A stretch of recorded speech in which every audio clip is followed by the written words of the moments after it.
nós sabemos que, portanto, uma distância maior entre línguas está associada a menos comércio entre essas nações.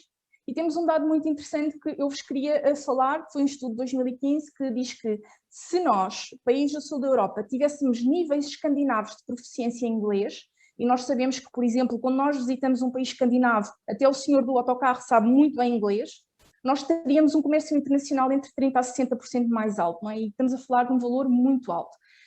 E também temos outro estudo que indica que a barreira linguística, ou seja, quando não existe competência linguística, é como se houvesse um imposto sobre as transações comerciais, um imposto que se traduz em 7% no custo. Depois, em termos daquilo que é os benefícios para o empresário com competência linguística vai, logicamente, procurar estratégias de diversificação internacional, portanto, muito mais fácil consegue internacionalizar a sua empresa e vai iniciar negócios voltados para a exportação de uma forma muito mais fácil. Em relação aos colaboradores, aqui há alguns aspectos que nós temos que ter em conta dentro das empresas. Nós sabemos que a diversidade linguística dentro de uma empresa, caso os colaboradores não tenham uma língua comum, o que vai provocar vai dar origem a grupos dentro da própria empresa, grupos que se vão aproximar, de pessoas que se vão aproximar porque partilham uma língua e o que faz com que em termos interpessoais seja mais fácil criar e manter relacionamentos, mas vai separá-los de outros colaboradores que têm uma língua completamente diferente. Portanto, isto pode ser prejudicial em termos da identidade organizacional, da transferência do conhecimento, do próprio controle das equipas e da comunicação que se tem com elas.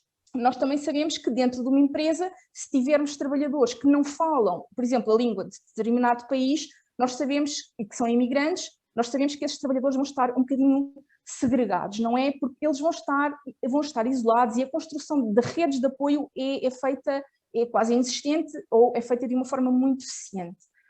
Nós também sabemos que dentro das empresas, os funcionários que são multilingües, portanto que falam, nós normalmente falamos em bilíngues quando falam duas línguas e multilingües quando falam mais do que duas. E nós sabemos que eles funcionam como uma espécie de intermediários entre grupos. Se eles funcionam como intermediários e sabem mais línguas, quer dizer que eles também vão funcionar com o que estes autores chamam de guardiões de informação, ou seja, eles têm acesso a informação privilegiada.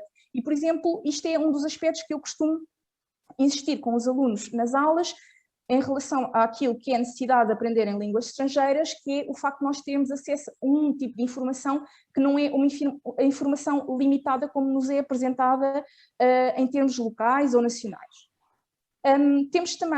Sabemos também, através de estudos, que os indivíduos que são bilíngues ou que são biculturais têm mais mobilidade institucional, ou seja, dentro da própria empresa conseguem ser promovidos de forma mais fácil, são mais empreendedores a nível transnacional e também têm mais mobilidade de carreira, ou seja, conseguem trocar de empresa muito mais facilmente. E, portanto, aquela situação tão dramática do desemprego, que normalmente os alunos ainda têm muito medo e muita aversão a trocar várias vezes de empresa, esse risco é reduzido se o aluno souber línguas estrangeiras, porque o mercado torna-se muito maior, não é?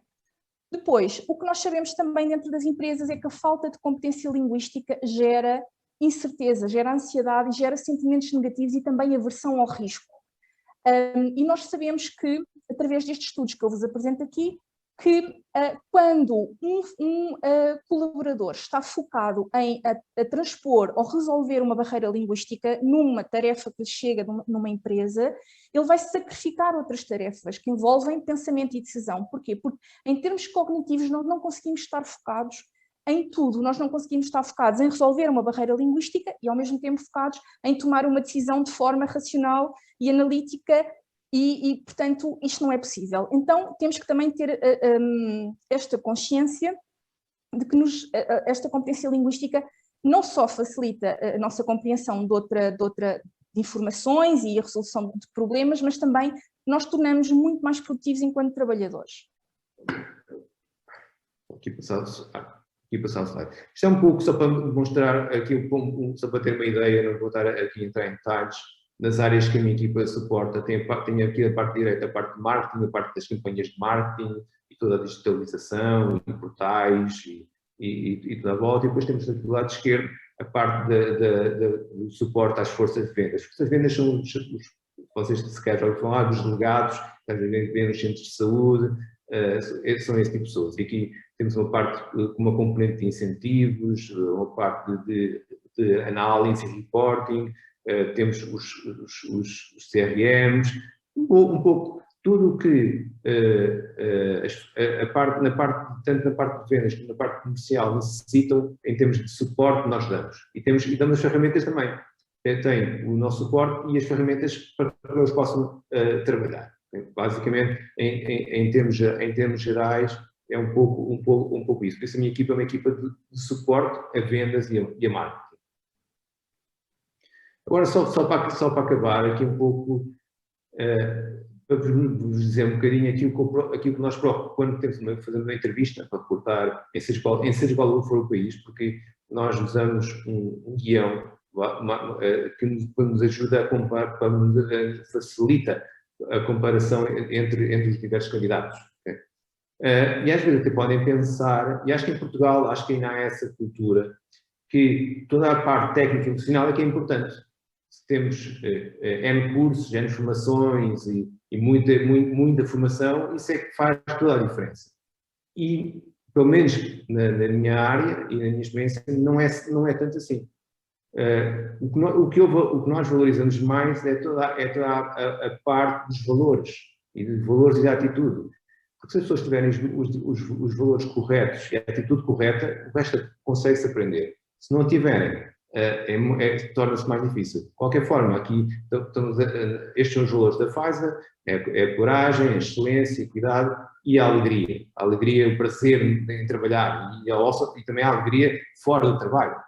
E são certos valores, são valores que nós procuramos e que na entrevista são muito fáceis de se perceber. Se a pessoa é uma pessoa alegre, é muito fácil, ou se tem coragem de falar, e nos exemplos que dá, que nós temos sempre exemplos práticos. Tipo, uma das coisas que para mim é importante quer seja exemplos em termos de trabalho, ou em termos de vida profissional ou vida pessoal, exemplos práticos, mostrarem, ok, quando faz uma pergunta sobre como gerem as vossas prioridades no dia-a-dia, as prioridades da vossa vida, e vocês podem dar exemplos práticos. E para nós, ter esses exemplos práticos faz perceber melhor quem vocês são. De qualquer forma, a parte técnica e a parte funcional é importante, não vou estar aqui a dizer que não é. E para mim, há aqui certas bases que às vezes, eu já fiz bastantes entrevistas, e algumas em Portugal, e há certas bases que às vezes as pessoas não acham que são tão importantes. Uma delas é o inglês, já falamos várias vezes, para esta empresa em particular, se não souber inglês, é muito difícil colaborar, é mesmo muito difícil, e se não por dizer impossível. Não, para mim, só se fosse uma função muito específica, é que eu recrutaria alguém que não soubesse falar inglês. Pronto, aqui um pouco a pôr as coisas em pratos limpos. A outra, que é para mim, todas as companhias internacionais têm uma base de trabalho, uma base de ferramentas. Ferramentas quais são?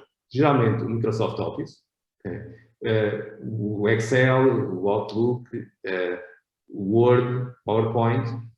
E às vezes, para mim, na minha área, o Excel em particular é muito importante e as pessoas não sabem.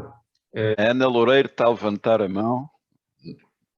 Sim, professor. Boa tarde a todos. Eu tenho duas perguntas. A minha primeira pergunta vem um pouco no seguimento da pergunta do professor Pedro, não tanto a nível da relação interpessoal, mas a mais até cultura empresarial.